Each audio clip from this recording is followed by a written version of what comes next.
믿음의 신비. 기독교 작가들은 종종 믿음의 신비를 보존하는 것의 중요성에 대해 말한다. 그렇게 하지 않으면 신성화된 상식 정도의 수준으로 기독교를 축소하게 된다고 그들은 주장한다. 이 신비라고 하는 단어에 대해 더 생각해보자.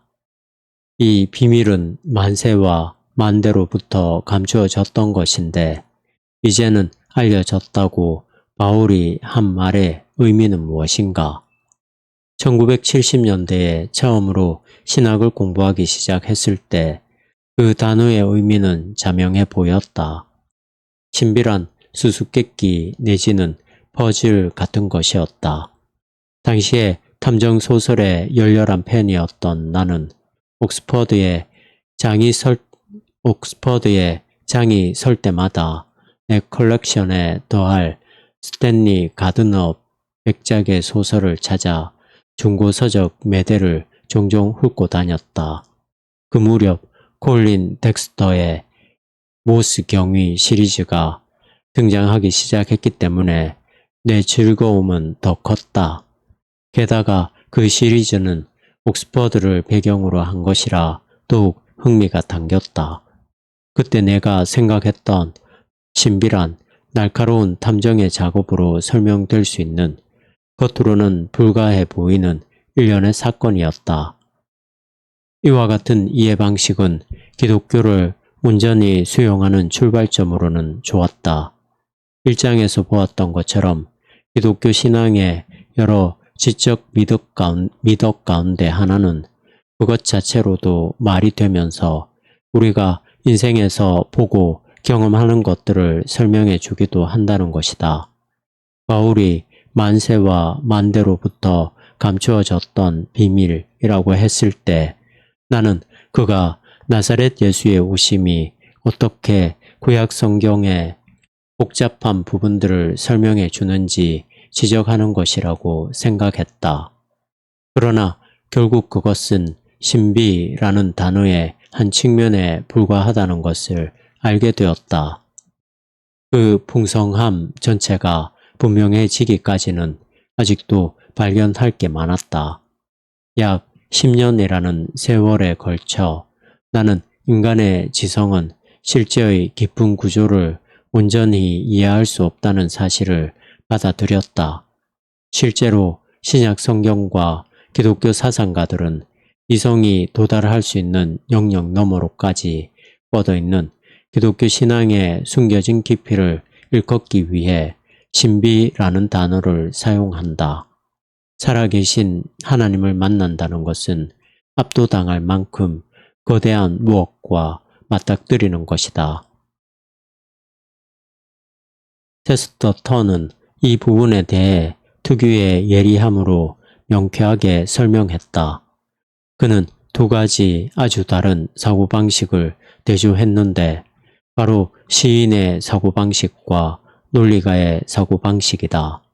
시인들은 실제의 경이로움을 받아들이기 위해 자신의 정신을 확장한다.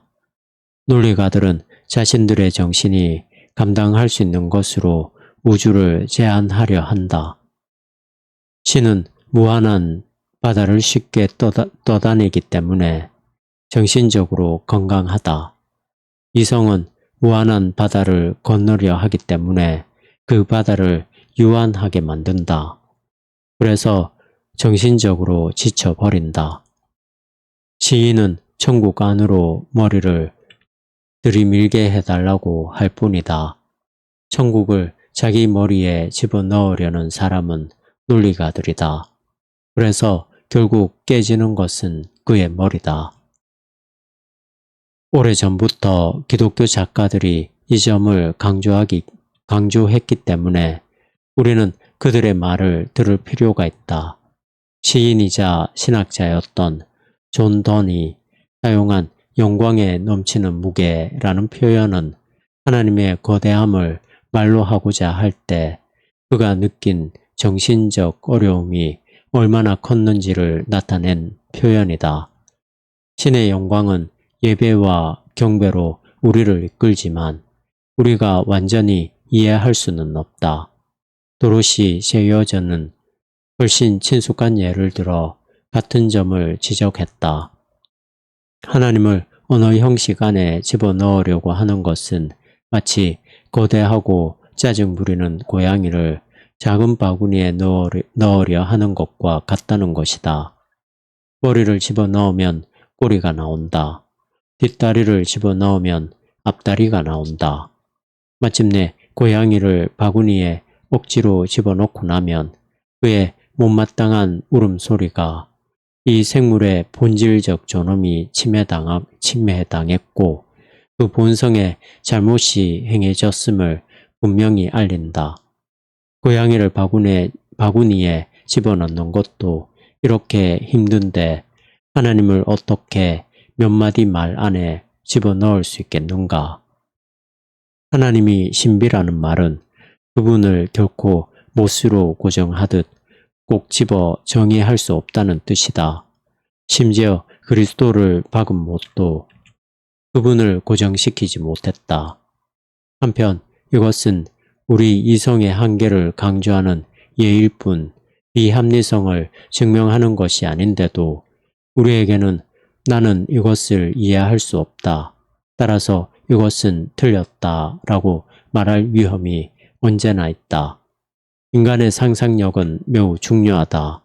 왜냐하면 이성의 한계를 보완해 주기 때문이다. 상상력은 실제란 그저 우리가 볼 수 있는 것 혹은 이해할 수 있는 것에 불과하다고 생각하지 못하게 막아준다. 하나님은 신비라고 말하는 것은 우리 인식의 한계를 제한하는 게 아니라 확장하도록 강요하는 우리 자신보다 큰 어떤 것 그리고 어떤 존재에 사로잡혔음을 인정하는 것이다. 그렇다면 우리가 기독교 신앙을 온전히 다 받아들였다고 어떻게 확신할 수 있는가? 하나님의 풍요와 신비를 그에 합당하게 대했다고 어떻게 확신하는가? 예수 그리스도의 의미를 온전히 다 이해했다고 어떻게 확신하는가? 이것을 생각해 보는데 특별히 도움이 되는 방법이 있는데 다음 부분에서 살펴보도록 하겠다.